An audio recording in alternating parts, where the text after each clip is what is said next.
चंदनपुर गांव। घर में शादी का माहौल था और दुल्हन अपने कमरे में घूंघट काढ़े बैठी हुई थी। दूल्हे के आने का इंतजार कर रही थी। दूल्हे की माँ माधवी अपने अंधेरे कमरे में काले कपड़े पहने हुए बैठी थी और कुछ मंत्र पढ़ रही थी। ब्रह्म राक्षस आ जाओ, दुल्हन तैयार है, आ जाओ। तभी दुल्हन के कमरे का दरवाजा खुला और किसी के कदम अंदर जाते हुए नजर आए। मेरी प्यारी दुल्हन कैसी हो? कहते हुए उसने दुल्हन का घूंघट हटा दिया और जैसे ही दुल्हन ने उसको देखा, उसके मुंह से डर के मारे चीख निकल पड़ी। बचाओ! उसके हाथों पर बड़े बड़े बाल थे और चेहरा भी भेड़िए के जैसा खौफनाक था, जिसके लंबे लंबे दांत होठों के बाहर निकलते नजर आ रहे थे। वो जोर जोर से हंसते हुए दुल्हन पर झपट पड़ा। दुल्हन की चीख कमरे के बाहर तक सुनाई दी और सब कुछ शांत हो गया। लगता है ब्रह्म राक्षस को दुल्हन पसंद आई। नताशा रितेश से शादी करके पहली बार घर आई थी। वो दोनों दरवाजे के सामने खड़े थे। घर बहुत ही अच्छे से सजा हुआ था। आओ नताशा, अपने नए घर में कदम रखकर इसको खुशियों से महका दो। तभी घर का दरवाजा खुला और सामने माधवी खड़ी हुई नजर आई। आओ बहू, इस कलश पर पैर मारो और गृह प्रवेश की रस्म पूरी करो। सुनकर नताशा ने कलश पर पैर मारा और घर के अंदर कदम रखा। थोड़ी देर बाद नताशा और रितेश दोनों अपने रूम में सेज पर लेटे हुए बातें कर रहे थे। रितेश, मुझे तो यकीन ही नहीं हो रहा है कि हमारी शादी हो चुकी है और हम अपने घर में आ चुके हैं। सब कितनी जल्दी हो गया ना। तो अच्छा ही हुआ ना जान। वैसे भी जब प्यार हो जाए तो शादी करने में देरी नहीं करनी चाहिए। कहकर दोनों एक दूसरे को देखकर मुस्कुराने लगे। ओम ब्रह्म देवाय नमः। नताशा को मंत्र जाप करने की आवाज सुनाई दी, जो सुनने में माधवी की लग रही थी। रितेश, ये इतनी रात में क्या मम्मी जी पूजा कर रही हैं? अरे मुझे तो कोई आवाज नहीं आ रही। नताशा ने उसको बताने की कोशिश की, लेकिन रितेश ने उसको झुठला दिया और फिर शरारत करते हुए हाथ बढ़ाकर लैंप बंद कर दिया। शादी के कुछ दिन बाद रितेश को जॉब से लौटने में देर हो गई। रात के 11 बज चुके थे, लेकिन रितेश का कुछ भी पता नहीं था। मम्मी जी, रितेश अभी तक नहीं आए। उनका कॉल भी नहीं लग रहा है। आखिर वो है कहाँ पर? मुझे उनकी फिक्र हो रही है। आ जाएगा, तुम अपने कमरे में जाओ। नताशा अपने कमरे में बैठी उसके आने का इंतजार करने लगी। फिर किसी ने दरवाजा खोला और धीमे कदमों की आहट उसको सुनाई दी। आ गए तुम? कहते हुए जैसे ही उसने सामने देखा, रितेश की जगह एक भयानक आदमी को खड़ा देखकर उसके डर का ठिकाना नहीं रहा। उसकी सांसें अटक गईं और धड़कनें तेज तेज चलने लगीं। आज रितेश नहीं आएगा। कहते हुए वो उसकी तरफ बढ़ने लगा। उसका भयानक चेहरा देखकर नताशा की हालत खराब हुई जा रही थी। वो उससे दूर हटती, लेकिन अचानक से वो उस पर झपट पड़ा और भयानक आवाज करते हुए बोला, तुम अब मेरी हो। इतना सुनते ही नताशा बहुत ही जोर से चिल्लाई और बेहोश हो गई। जब उसकी आंख खुली तो उसने खुद को सही सलामत अपने बेड पर पाया। रितेश उसके पास बैठा हुआ था और माधवी वहीं खड़ी थी। रितेश, तुम कहाँ थे? कहकर वो उसके गले लग गई और चिपटकर रोने लगी। क्या हुआ नताशा? बात तो बताओ, तुम इतना डरी हुई क्यों लग रही हो?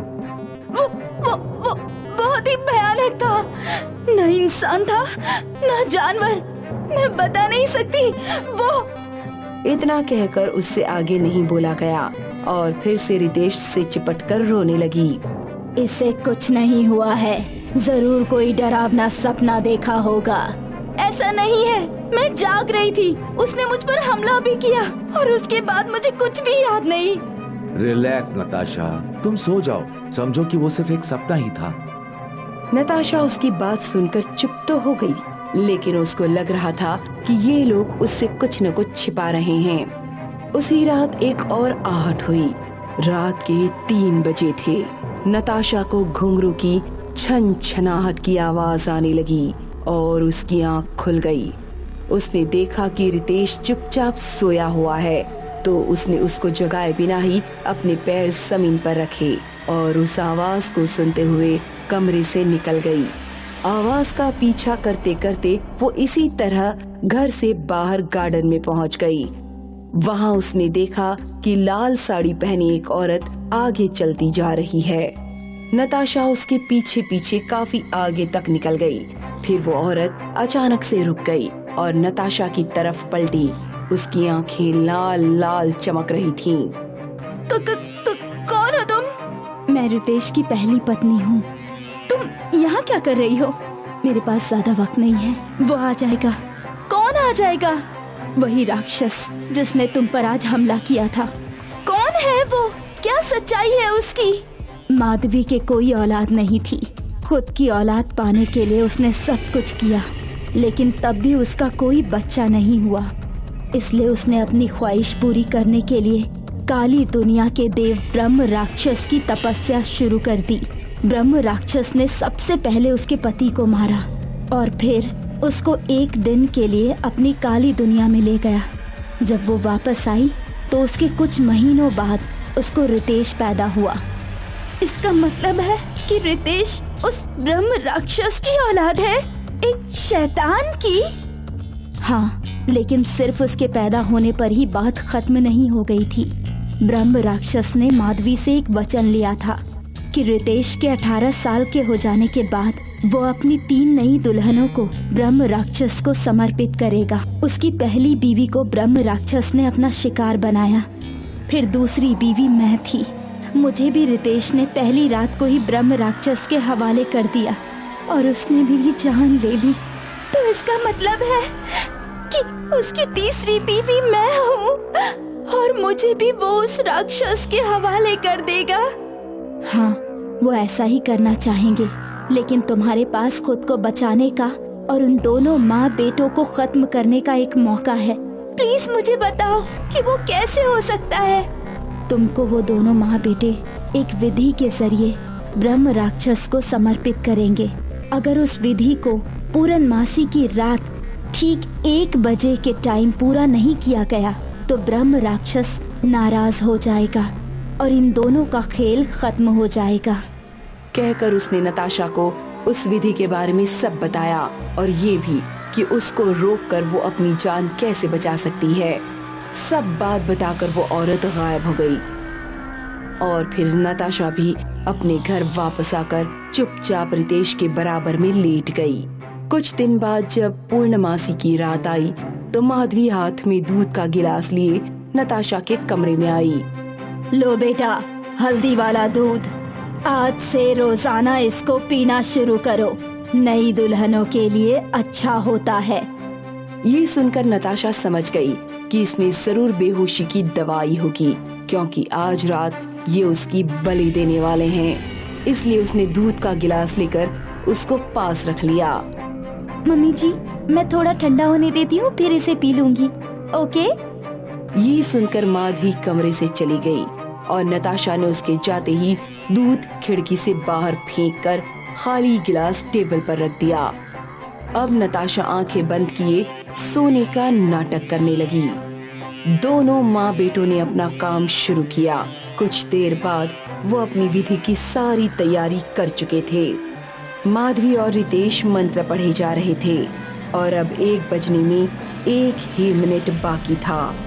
तभी वहाँ धुआं सा उठा और ब्रह्म राक्षस सामने से आता हुआ नजर आया। ब्रह्म राक्षस, हमारी आखिरी बलि स्वीकार करो। ये नई नवेली दुल्हन आपके लिए तैयार है। इसको अपने हाथों से खत्म करके इसकी आत्मा को अपने साथ ले जाइए और हमें आपके बंधन से मुक्त कीजिए। कहते हुए माधवी ने चाकू उठाकर ब्रह्म राक्षस की तरफ बढ़ाया, लेकिन तभी नताशा ने अपनी आंखें खोली और झट से चाकू उससे छीन लिया। ये देख दोनों माँ बेटे चौंक पड़े। 1 बजने में 10 सेकंड बचे थे। नताशा ने वही चाकू माधवी की गर्दन पर चला दिया और वो वहीं गिरकर तड़पने लगी। बलि का टाइम खत्म हो गया और ब्रह्म राक्षस चिल्ला उठा, तुमने नियत समय पर मुझे दुल्हन भेंट नहीं की, अब तुमको मरना पड़ेगा। कहकर ब्रह्म राक्षस ने अपने तेज नाखून रितेश के पेट में मारे और उसका पेट फाड़ डाला। उसके बाद वो नताशा की तरफ देखने लगा। नताशा डर गई थी, लेकिन अगले ही पल ब्रह्म राक्षस वहाँ से गायब हो गया और सब कुछ शांत हो गया। नताशा के सामने माधवी और रितेश की लाशें पड़ी थीं, लेकिन उसको इनकी मौत का कोई अफसोस नहीं था, क्योंकि इंसान की शक्ल में ये दोनों ही शैतान थे।